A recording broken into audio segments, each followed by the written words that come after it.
quiero preguntarles, levanten la mano aquellos que han visto la serie de Chosen. Levanten la mano los que han visto The Chosen. Para los que no la han visto, se la recomiendo. Es una serie que está en Netflix y en algunas otras plataformas. Trata sobre la vida de Jesús, visto con ojos modernos. Es una serie contemporánea que, aunque se toma muchas licencias literarias, licencias creativas, habla sobre cómo pudo haber sido el día a día de Jesús. No solo lo que vemos en la Biblia, sino lo que tal vez no está registrado, sin embargo, pudo haber pasado. Entonces habla, por ejemplo, cómo Jesús jugaba con sus discípulos, cómo se relacionaba con su entorno. Y es bastante interesante porque la serie, que se llama The Chosen, significa los escogidos o los elegidos, habla, además de Jesús, sobre la vida de sus discípulos. Y yo quiero que te proyectes a esto, que te imagines cómo será estar con Jesús un día. ¿Qué harías si Jesús te dice, hoy yo quiero estar contigo todo el día? Sería maravilloso, ¿sí o no? Sería espectacular, sería maravilloso. ¿Sabes? Eso es lo que vivían los discípulos, pero no solo los discípulos, sino que también la Biblia nos registra en el libro de Mateo, capítulo 17, que había multitudes que rodeaban a Jesús. Dice Mateo 17, versículo 14, cuando llegaron, el gentío vino a él, un hombre que se arrodilló delante de él, diciendo, Señor, ten misericordia de mi hijo, que es lunático y padece muchísimo, porque muchas veces cae en el fuego y muchas veces en el agua. Y aquí vemos que la Biblia menciona acerca de un muchacho que estaba endemoniado. La palabra lunático se refiere a que él estaba poseído por un demonio. Sin embargo, la Biblia, antes de registrar a este hombre y a su hijo, dice que había un gentío. La palabra gentío o muchedumbre viene del griego oklos, que significa multitud de personas, la masa, una cantidad impresionante de gente que rodeaba a Jesús, al Señor. Sin embargo, no toda la multitud eran discípulos. Hay que diferenciar. Una cosa es la multitud y otra cosa son los discípulos. Ahora, ¿tiene algo de malo que la multitud seguía a Jesús? No hay nada de malo. Pero sí había una diferencia entre la masa de la gente y los discípulos. Y aquí quiero hablarte acerca de cómo poder ser discípulos de Jesús. No solo la masa, no solo el gentío. Por eso cuando vemos en este primer punto, la gente busca a Jesús, la multitud busca a Jesús solo cuando tiene necesidad. Solo cuando quiere un favor, necesita un milagro. Y ahí buscan al Señor. Y aunque eso no es malo porque Jesús siempre va a estar dispuesto a atendernos, a ayudarnos, el tema en cuestión es que el discípulo va más allá de sus necesidades. Busca al Señor por amor. Yo no sé si conozcas a personas que te buscan solo cuando quieres un favor, cuando quieren un favor tuyo. Te buscan y ¿sabes qué? Es que te llamaba porque quiero pedirte de pronto dinero, o que me ayudes con un trabajo, o que me ayudes en algún trámite.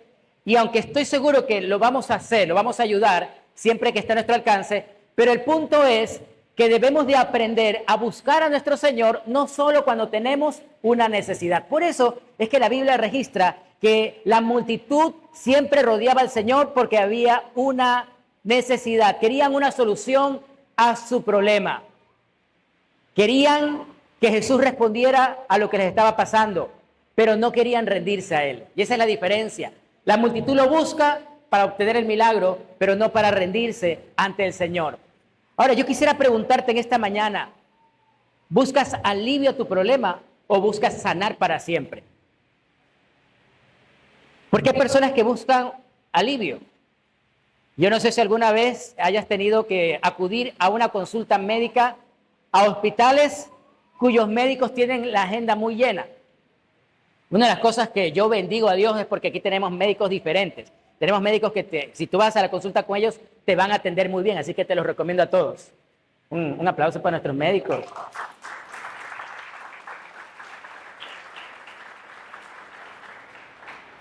Tengo algunos que en especial cuando yo voy a su consulta siempre sé que me voy a demorar porque son muy cautelosos y a uno lo revisan. Me duele la garganta y me revisan los oídos, me revisan la cabeza, porque el buen médico tiene que auscultarte, tiene que revisarte.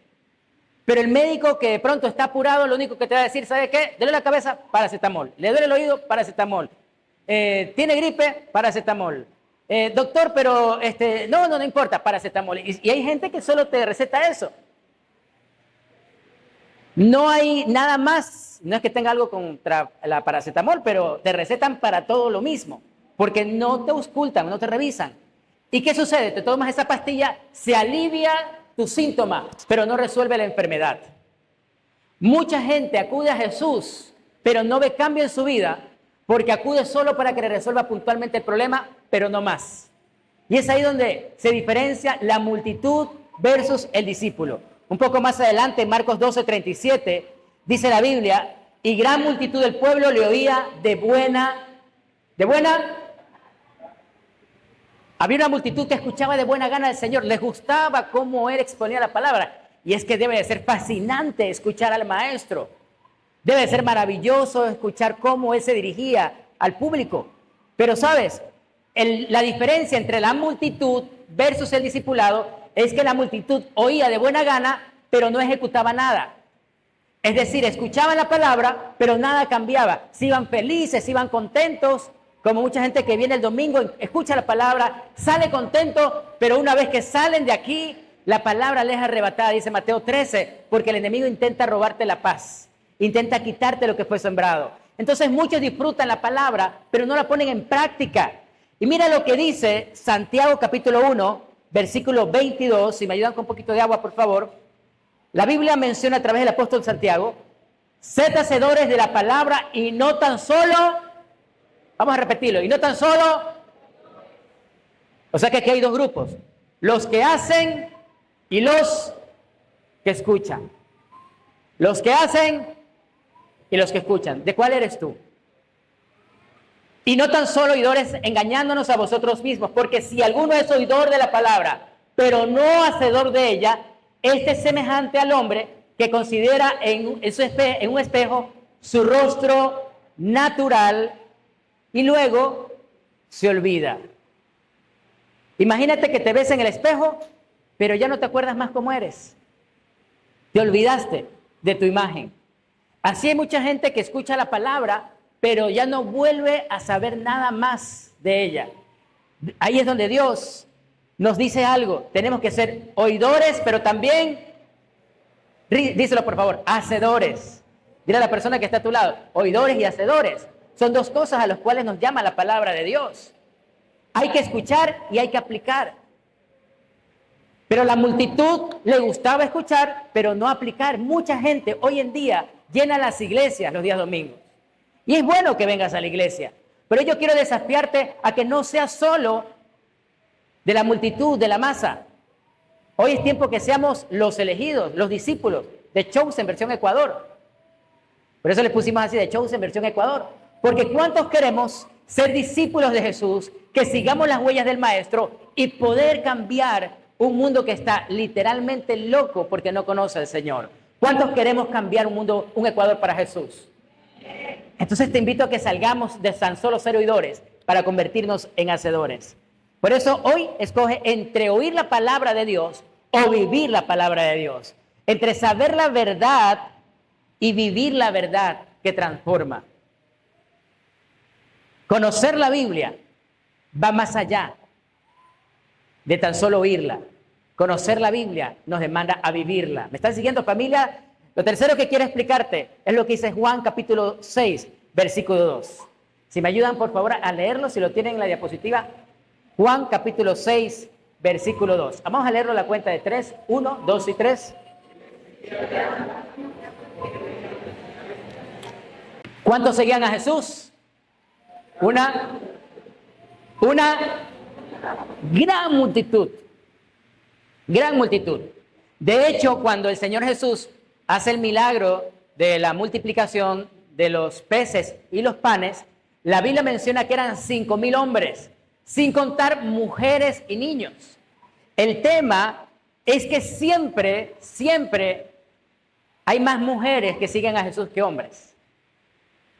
No sé si te has dado cuenta, en esta iglesia hay 2 veces más mujeres que hombres.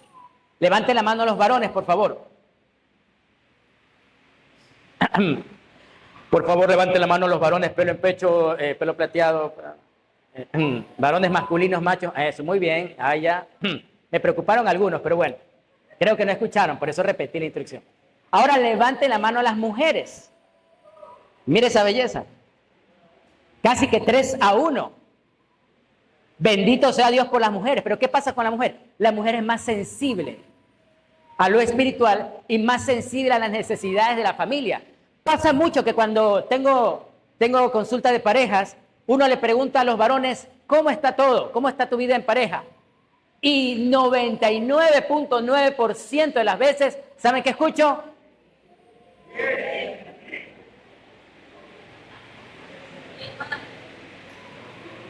Y a continuación surge la voz de las mujeres que acaban de decirlo por ahí. Bien, pero mal. Y la mujer saca una lista de cosas que no están bien, porque la mujer mira detalles. La mujer se encarga de ver cosas que nosotros no vemos. Así que cuando nosotros hablamos del discipulado de Jesús, muchos solo miran superficialmente, pero tenemos que ver más allá de lo cotidiano. La Biblia menciona que la gran multitud lo seguía porque veían las señales que hacían los enfermos. Así que a la multitud también le gustan los milagros. Le gustan aquellas cosas misteriosas y maravillosas que Dios hace. Yo no sé si alguna vez has visto un milagro. En la primera reunión aquí vimos y contamos algunos milagros de sanidades que Dios ha hecho en la vida de las personas. Pero sabes, la multitud actúa por lo que siente. Les gusta vivir una experiencia y toman decisiones que son cosas temporales, porque sus emociones se la dictan. Y lastimosamente, esto sigue siendo una realidad del día de hoy. Muchas personas llenan las iglesias y toman decisiones simplemente porque tienen una emocionalidad alterada. Y esto los lleva a cometer errores. Yo quiero darte hoy un consejo. Hoy quiero decirte algo. Es importante no tomar decisiones permanentes en situaciones temporales. No tomes decisiones permanentes en situaciones temporales, porque te puedes equivocar. Cuando tu emocionalidad está desbordada, es mejor que te sientes, te tomes un refresco, un cafecito, converses con alguien, respira, ora y pregúntale, Señor, ¿qué debo de hacer? Pero lastimosamente la multitud toma decisiones muy las emociones y vamos a ver cuáles son las consecuencias en el siguiente punto. Pero el discípulo no se sienta a esperar un milagro. Se levanta para hacer el milagro de alguien más. Te lo repito, el discípulo no se sienta a esperar un milagro, se levanta para hacer el milagro de alguien más. Y yo quiero saber cuántos queremos ser un milagro de amor para otras personas. ¿Cuántos queremos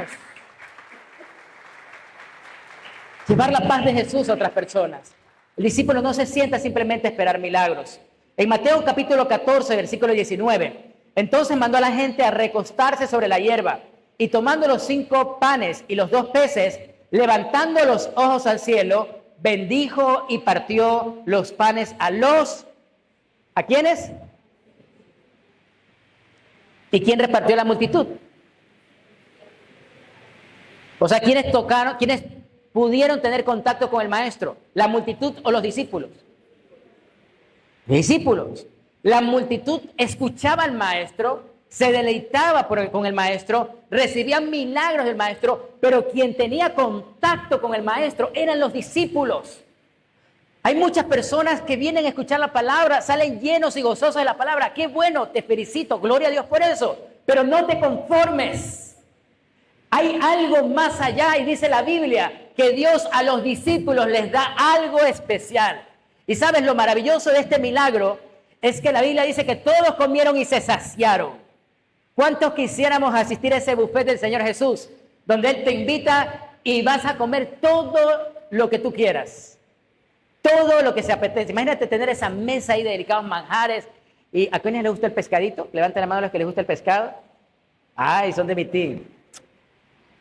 Acuérdense de mí cuando estén en su reino. ¿A quiénes les gusta el pan fresco? Pancito caliente, remojado con cafecito. Qué rico, ¿no? Imagínate ese día, el Señor Jesús le da a los discípulos y a la multitud de comer pescado y pan fresco. Pero hay algo más. La Biblia dice que al final sobraron 12 canastas. ¿Cuántos discípulos eran? Si sobraron 12 canastas, ¿quién crees que se la llevó? Los discípulos, es lo más seguro. Entonces hay algo muy interesante e importante que quiero compartirte, y es que los discípulos, tarde o temprano, llevan la mejor parte. ¿Sabes por qué? Porque la multitud recibe el milagro, recibe el pan fresco, el alimento, recibe algo, gracias a Dios por eso. Pero los discípulos muchas veces son los últimos en sentarse a disfrutar. Yo bendigo a Dios por el equipo de servidores. Ellos son los primeros en llegar y son los últimos en irse. Pero hoy les traigo una noticia de parte de Dios a todo el equipo de servidores. Dios siempre tiene una mejor parte para aquellos que le sirven bien. Dios siempre tiene algo especial. Por eso cuando nos sentimos cansados, agobiados y de pronto tal vez sin fuerzas, recuerda esto: Dios siempre va a tener una canasta especial para aquellos que le han servido bien. Dice Filipenses capítulo 2, versículo 3, y hay algo que debemos de cuidarnos nosotros los discípulos de Jesús, y es no hacer nada por contienda o por vanagloria. ¿Qué significa esto? No hacer algo para que la gente me vea o me reconozca, ni hacerlo por competir con nadie más. Por eso, ¿saben? Lo bonito de las iglesias es que las iglesias no competimos. El peor error de los cristianos inmaduros es querer competir entre iglesias. No, eso no existe, entre nosotros no competimos. ¿Saben por qué? Porque hay mucha necesidad. Hay mucha gente que necesita conocer al Señor. Por eso cuando una persona se va a otra iglesia, uno lo bendice, pero sabe que por cada persona que se va, siempre llegan 5 o 10 personas más. Porque el mundo necesita conocer de Jesús. Y gloria a Dios que cada vez se levanten más iglesias y más siervos de Dios. Pero tenemos que hacer todo para la gloria de Dios, no para la gloria del hombre. Antes bien con humildad, estimando cada uno a los demás como superiores a él mismo. Y no mirando cada uno por lo suyo, sino cada cual siempre también por lo de otros. Dios nos llama a todos a ser discípulos, que estemos pendientes de los demás. Yo quiero pedirte que le digas a la persona que está a tu lado: cuenta conmigo. Vamos, díselo de corazón: cuenta conmigo.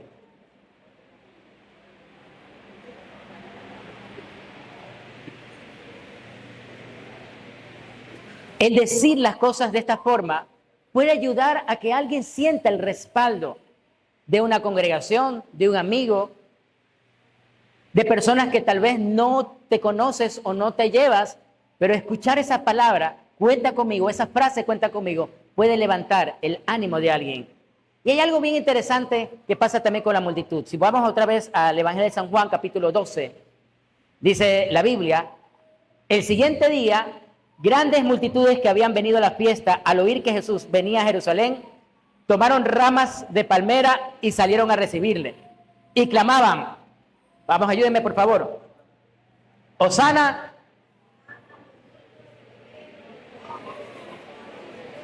Vamos a decirlo todos porque esto es lo que repitieron los discípulos, perdón, la multitud, cuando el Señor entra montado en un pollino. Él entra montado en un burrito.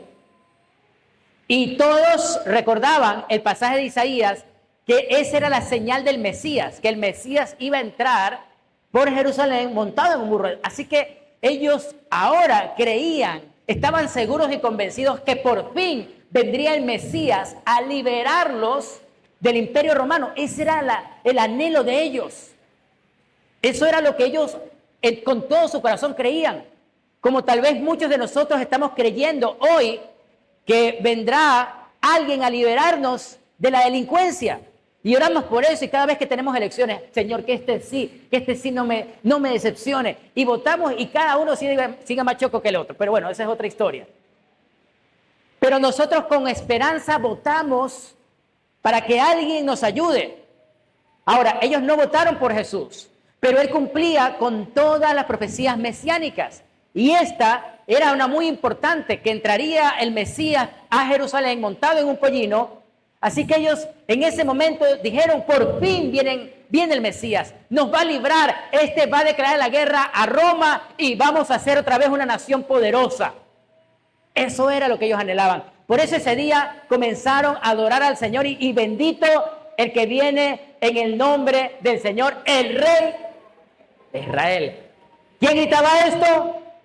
La multitud estaba completamente desbordada en emociones. Marcos capítulo 15, 3 doritos más adelante. Dice la Escritura, mas los principales sacerdotes incitaron ¿a quién? Ese es el problema, que la multitud es fácilmente manipulable. Que tú puedes coger las emociones de las personas y llevarlas al éxtasis. ¿Cuántos amamos a Dios? ¿Cuántos estamos dispuestos a morir por Jesús? ¿Cuántos damos gloria a Dios? Pero luego, esa misma multitud, dice la Biblia, fue incitada por los principales sacerdotes para que le soltasen a Barrabás. Y respondiendo, dice la Biblia, Pilato les dijo otra vez, ¿qué pues queréis que haga del que llamáis rey de los judíos? Y ellos volvieron a dar voces, crucifícale. Y es ahí donde quiero explicarte esta última parte. La multitud está por emoción, el discípulo está por convicción. La gente que está por emociones, un día va a estar en un lugar, otro día va a estar en otro lugar. Un día gritan, ¡Hosana! Otro día, no, terrible, ¿cómo estamos? Oh. Un día alaban al Señor y otro día no quieren saber nada de Él. Porque hay gente que se resiente cuando no tiene su milagro. Hay gente que se resiente con Dios cuando Dios no ha hecho lo que ellos anhelaban que Él hiciera. O a veces literalmente actuamos como niños caprichosos. ¿Alguna vez has visto un niño berrinchudo? ¿Cómo actúa un niño berrinchudo? ¿Quieres sopa? No quiero, no. Y muchos cristianos actúan por emociones. El Señor no me escucha, es que no sé por qué me va mal, y Dios no me escucha, Dios no me quiere. Hay gente que dice, usted está más cerca de Dios. Nadie está más cerca del Señor. Todos nosotros somos hijos de Dios, amén. Todos nosotros, todos nosotros. Quiero que hoy te lleves esto. Todos, tú y yo somos hijos de Dios. Ahora yo le pregunto a las madres y padres presentes, ¿a cuál de tus hijos amas más?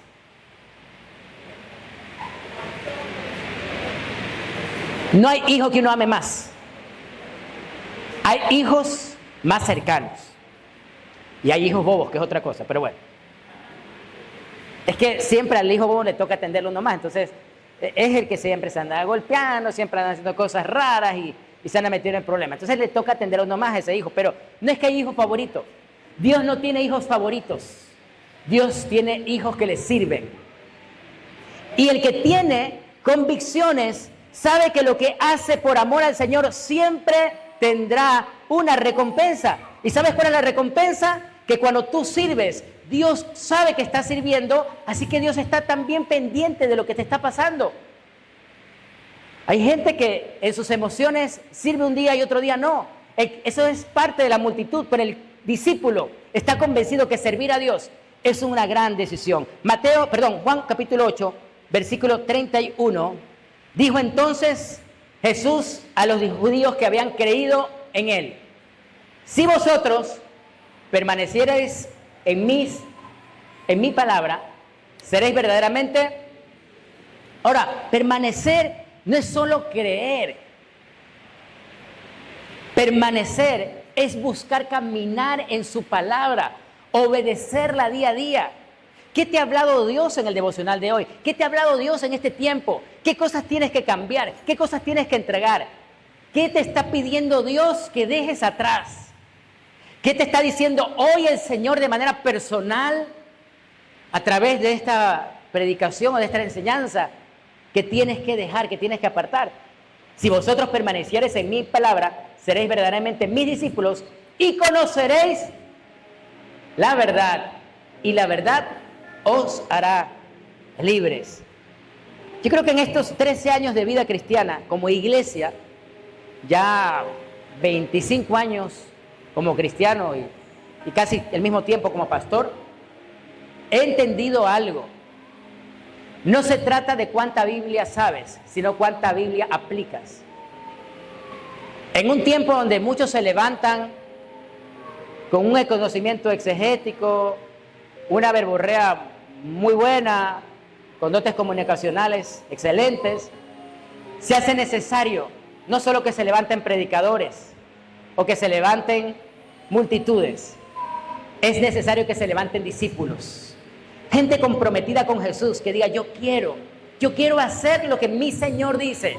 Ir y hacer discípulos. No es algo que el Señor lo pida si nos da el tiempo. Dios no dijo, no sean malitos, háganse discípulos si les queda tiempito. No sean malitos. Estoy hablando en buen ecuatoriano, ¿no? Para los amigos que nos ven en... ¿Sabían ustedes que esa es una expresión muy ecuatoriana? Cuando tú sales del país y tú le dices a alguien en otro país, no sea malito, la gente te dice, ¿por qué me dice malito? No te entienden esa expresión. Pero es una expresión muy ecuatoriana. Dios no nos dice, no seas malito. Hazte unos cuantos discípulos si te queda tiempo. No. El mandato es ir y hacer discípulos. Ir y comparte mi mensaje con gente. Ayuda a personas que necesitan. Háblale de mí a la gente que no te conoce, que no me conoce. Enséñale mis palabras. Pero para eso, primero tenemos que obedecer su palabra. Yo quiero hoy desafiarte a que en este tiempo seamos discípulos de Jesús. ¿Cuántos queremos ser discípulos? No queremos ser multitud, queremos ser discípulos. Queremos permanecer practicando la verdad. Los discípulos permanecen en esa verdad, pero sobre todo, saben que esa verdad los va a hacer. ¿Cuántos queremos ser libres en esta mañana? Hoy yo te quiero desafiar que te pongas en pie. Y en estos 13 años, gracias. Y en estos 13 años, ponte en pie, por favor. Hemos tenido toda clase de pruebas. Hoy se nos fue la energía. Hemos pasado por esto. Hemos pasado por robos. Hemos pasado por críticas. Hemos pasado por traiciones. Hemos pasado por todo tipo de situaciones. Y estos 13 años, Dios nos ha permitido superarlas todas. Hemos pasado por enfermedades, situaciones muy críticas. Pero, ¿sabes? Son 13 años donde hemos visto la gloria de Dios. Y estos primeros 13 años nos han servido para ser una iglesia agradecida, porque la gracia del Señor nos ha acompañado y nos seguirá acompañando. Yo quiero darte gracias también por venir aquí, por ser parte de Familia de Fe. Vamos a orar, amado Señor. Queremos honrarte y adorarte en esta mañana. Queremos poner nuestras vidas delante de tu altar y pedirte que llenes esta iglesia con tu presencia. Señor, durante estos 13 años hemos caminado delante de ti. Hemos, Señor, atraído multitudes. Y de esas multitudes hemos formado discípulos. Y hoy dile en esta mañana al Señor, yo quiero ser discípulo. No quiero actuar por emociones, sino por convicciones. Porque el discípulo no se deja llevar por lo que digan los demás. El discípulo entiende y conoce la voz de su pastor y de su maestro.